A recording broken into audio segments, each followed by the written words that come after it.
Senin, 22 September tahun 2014. Dengan sangat terburu-buru, panik, badan gemetaran, semua bercampur aduk jadi satu. Sebut saja namanya Reno, umur 32. Di panas terik matahari siang itu, Reno mendatangi Polsek Sungai Menang, Kabupaten Ogan, Komering Ilir, Sumatera Selatan. Dengan pakaian yang lusuh dan juga terdapat noda merah di beberapa titik di bajunya, ia duduk terengah-engah. Sejenak, ia atur nafasnya lalu mulai bercerita kepada polisi yang berjaga. "Pak, tolong Pak, istri saya dibunuh orang di sana," sembari menunjuk arah lokasi yang dimaksud. Pengaduan Reno di siang itu langsung ditanggapi dengan cepat oleh polisi yang berjaga di hari itu. Beberapa anggota polisi kemudian langsung menuju ke TKP.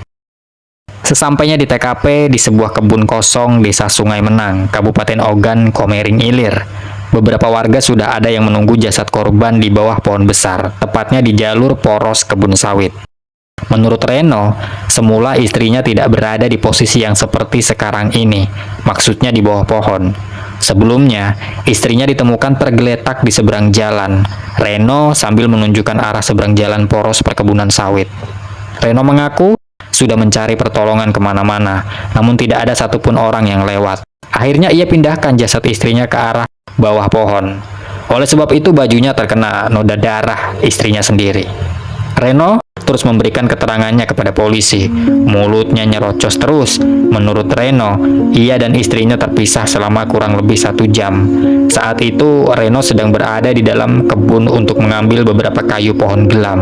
Sedangkan istrinya menunggu di atas motor sendirian. Dan itu adalah terakhir kali Reno dan istrinya bertemu. Reno mengaku ada orang yang dengan sengaja menghabisi istrinya karena ia sempat melihat orang itu. Namun sayang, tidak berhasil ia kejar. Setelah jasad Misra, istri dari Reno, dipindahkan. Beruntung ada bantuan dari Sutrisno dan Binjin, teman Reno yang kebetulan lewat jalur poros sawitan itu, sehingga dirinya bisa melaporkan kejadian ini ke pihak kepolisian atau polsek setempat. Besoknya, Selasa 23 September tahun 2014, setelah kejadian kemarin yang menghebohkan, polisi kemudian mengambil langkah tegas dengan mengamankan Reno.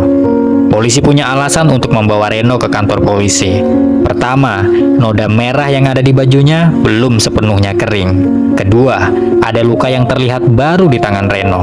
Ketiga, keterangannya berubah-ubah, yang semula ia melihat orang yang menghabisi istrinya. Lalu kemudian ia mengaku tidak melihat orang yang menghabisi istrinya.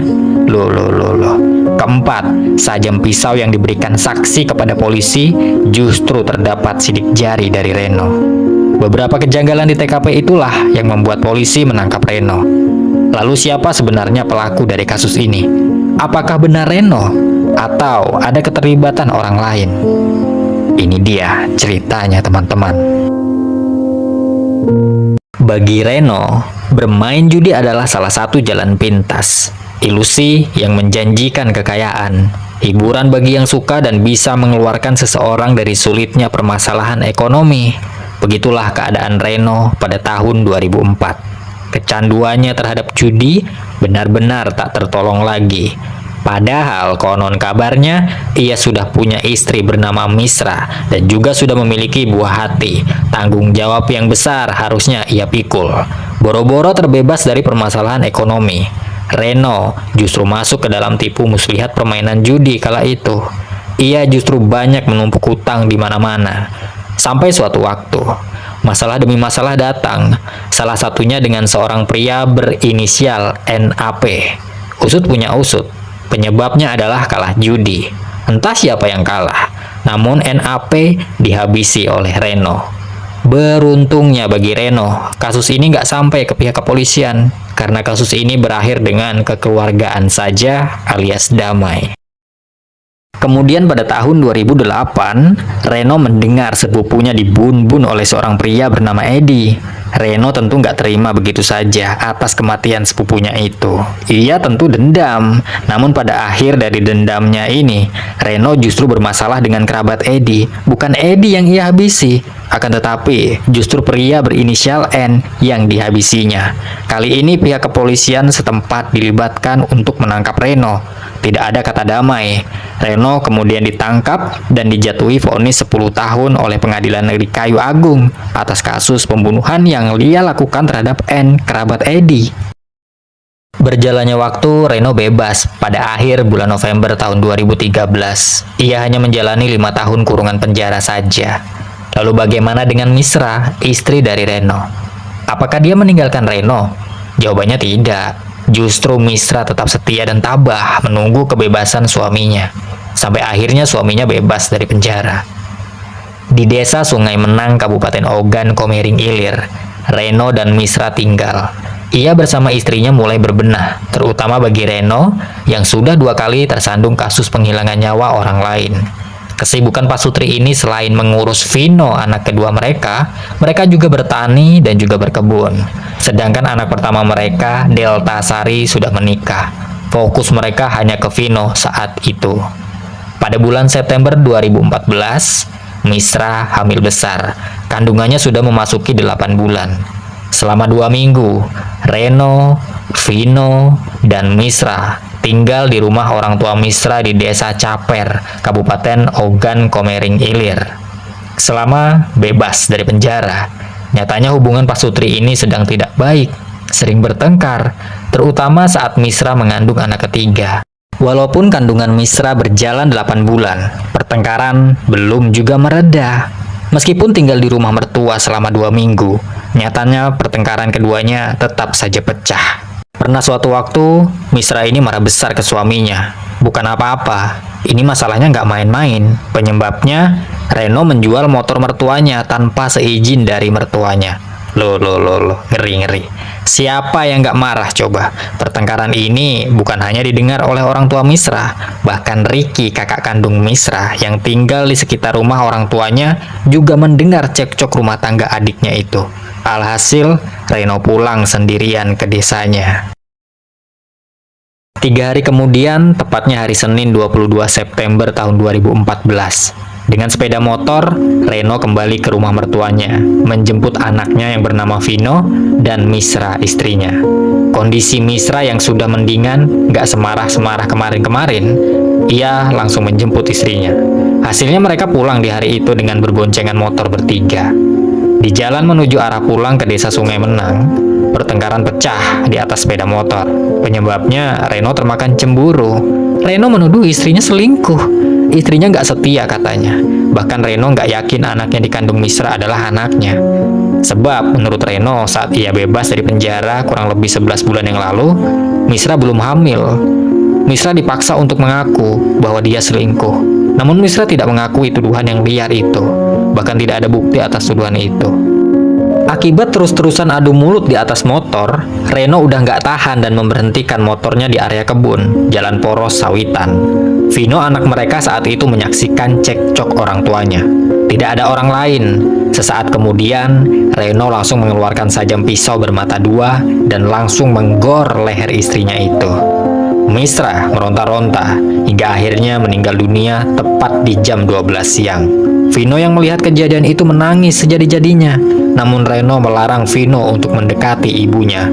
Sejenak kemudian, Vino dibawa ke rumah besan Reno di daerah Sungai Jeruju. Di sana, Vino dititipkan ke kakaknya yang bernama Delta Sari. Vino sempat menangis mau ikut ayahnya kembali, alih-alih diajak. Vino justru ditampar.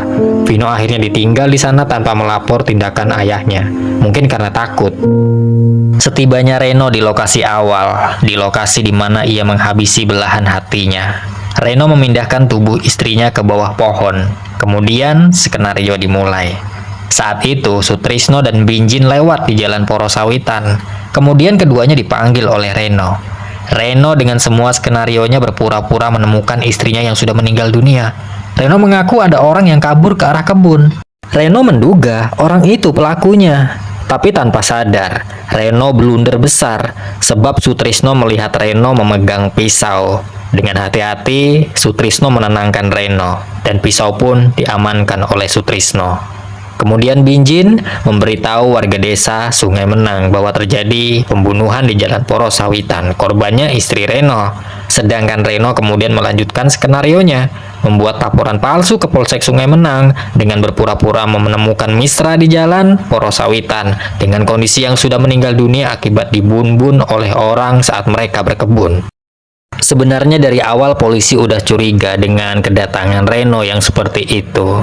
Hingga penyelidikan di TKP digelar di siang itu, polisi banyak menemukan kejanggalan dan disimpulkan dengan banyaknya keanehan kasus ini dan bukti-bukti yang didapat, hingga polisi akhirnya menaikkan status Reno yang sebelumnya sebagai saksi pelapor ke tersangka tunggal. Saat ditangkap, Reno pun masih belum mau mengakui bahwa dia yang menghabisi istrinya sendiri. Padahal barang bukti sudah cukup jelas, namun ia masih kekeh bahwa ia melihat orang lain yang membunuh istrinya. Kemudian kasus ini berlanjut. Di persidangan, saksi-saksi dihadirkan. Vino, Delta Sari, Ricky sebagai kakak dari korban, Sutrisno, dan Binjin teman dari Reno, orang tua korban, dan beberapa saksi-saksi lainnya. Dari semua saksi memang tidak ada yang melihat secara langsung kejadian tersebut ya, kecuali kesaksian dari Vino, anak mereka sendiri. Namun menurut kesaksian dari Delta Sari, Ricky, dan orang tua korban, memang benar, hampir di setiap harinya Reno dan Misra memang kerap bertengkar, bahkan tidak kenal tempat. Akan tetapi saat kejadian itu terjadi, ketiganya tidak melihat secara langsung. Reno merasa keberatan dengan kesaksian itu. Sedangkan kesaksian Sutrisno dan Binjin yang mengatakan bahwa benar mereka dipanggil saat melewati Jalan Porosawitan dan yang dilihat mereka saat itu ya hanya ada Reno seorang diri di TKP dengan wajah panik melihat istrinya meninggal dunia. Dan Sutrisno mengamankan pisau yang ada noda darahnya. Kesaksian Sutrisno dan Binjin dibenarkan oleh Reno. Kemudian Vino yang masih berusia kurang lebih 5 tahun, 5 tahun nih bayangin, ia bersaksi bahwa saat kejadian itu terjadi, Vino melihat secara langsung ibunya digor oleh ayahnya sendiri di area kebun Jalan Porosawitan. Vino mengakui jika dia juga ditampar 1 kali saat diantar ke rumah kakaknya yang bernama Delta Sari. Dengan kesaksian ini, Reno tetap keberatan. Di hadapan hakim, Reno juga tidak bisa memberikan bukti yang kuat bahwa dia melihat orang yang ia maksud, orang yang telah membunuh istrinya. Justru menurut hakim, alasan keberatan Reno ini tidak masuk di akal. Bagaimana bisa orang yang berkebun atau orang yang memotong pohon di kebun hanya bermodalkan pisau dapur, ucap hakim. Sedangkan Reno saat itu hanya membawa pisau dapur bermata 2, bukan alat-alat berkebun lainnya. Dan kenapa istrinya hanya disuruh menunggu di luar kebun? Kenapa tidak diajak ke dalam kebun? Reno terdiam, tidak bisa memberikan alasan yang masuk akal. Hal ini juga diperkuat dengan sidik jari di pisau itu. Ada sidik jari Reno, serta diperkuat lagi dengan hasil pemeriksaan rumah sakit terhadap korban yang menyatakan bahwa luka di leher korban diakibatkan benda tajam. Besar kemungkinan adalah pisau. Dan lagi nih, darah yang ada di baju Reno cocok dengan darah korban. Dengan segala pertimbangan, sidang putusan digelar di Pengadilan Negeri Kayu Agung pada 25 Mei tahun 2015.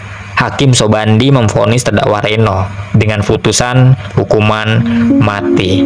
Tidak ada yang meringankan sedikit pun atas perbuatan terdakwa Reno, mengingatkan kesadisan yang sangat meresahkan. Sudah 3 kali menghilangkan nyawa orang yang tercatat pada tahun 2004, 2008, dan 2014. Meski tahun 2004 terselesaikan secara kekeluargaan. Selain tidak mengakui perbuatannya, terdakwa Reno juga kemudian mengajukan banding atas putusan ini. Ia juga masih belum mengakui bahwa ia adalah pelakunya.